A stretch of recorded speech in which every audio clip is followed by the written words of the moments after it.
change. From one point of view, change is just too bad. Everything flows away, and there's a kind of sadness in that, a kind of nostalgia, and there may be even a rage. Go not gently into that good night, but rage, rage at the dying of the light. But there's something curious. There can be a very fundamental change in one's attitude to the question of the world as fading. On the one hand, resentment, and on the other, delight.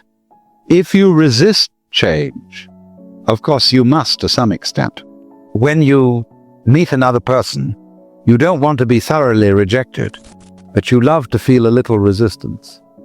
Don't you? You know, you have a beautiful girl, and you touch her. You don't want her to go bleh.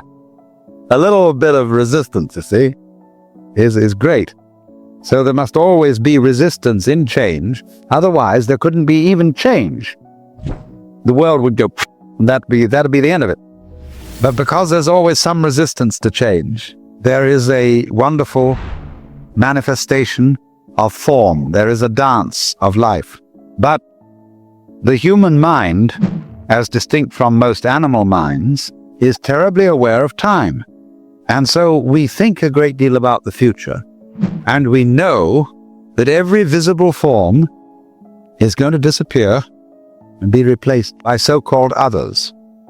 Are these others, or are they the same forms returning? Of course, that's a great puzzle. Are next year's leaves that come from a tree going to be the same as this year's leaves? What do you mean by the same?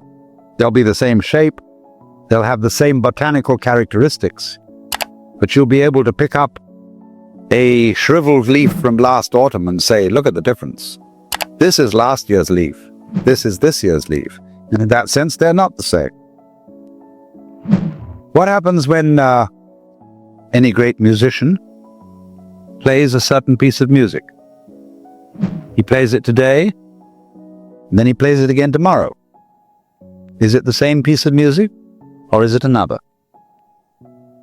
In the Pali language, they say, na cha so, na cha anno, which means not the same, and yet not another. So, in this way, the Buddhist is able to speak of reincarnation of beings without having to believe in some kind of soul entity that is reincarnated, some kind of fixed self, ego principle, soul principle that moves from one life to another. And this is as true in our lives as they go on now from moment to moment, as it would be true of our lives as they appear and reappear again over millions of years. It doesn't make the slightest difference, except that there are long intervals and short intervals, high vibrations and low vibrations. When you hear a high sound, high note in the musical scale, you can't see any holes in it. It's going too fast, and it sounds completely continuous. But when you get the lowest audible notes that one can hear on an organ, you feel the shaking. You feel the vibration. You hear that music going dun dun dun dun dun dun dun dun dun dun dun on and off.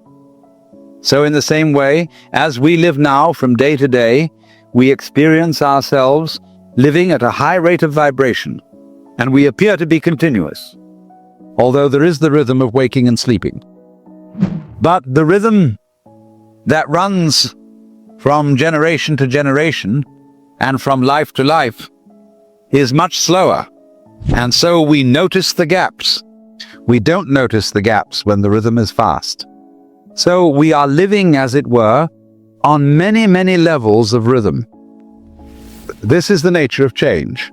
If you resist it, you have dukkha, you have frustration and suffering. But on the other hand, if you understand change, you don't cling to it, and you let it flow, then it's no problem. It becomes positively beautiful.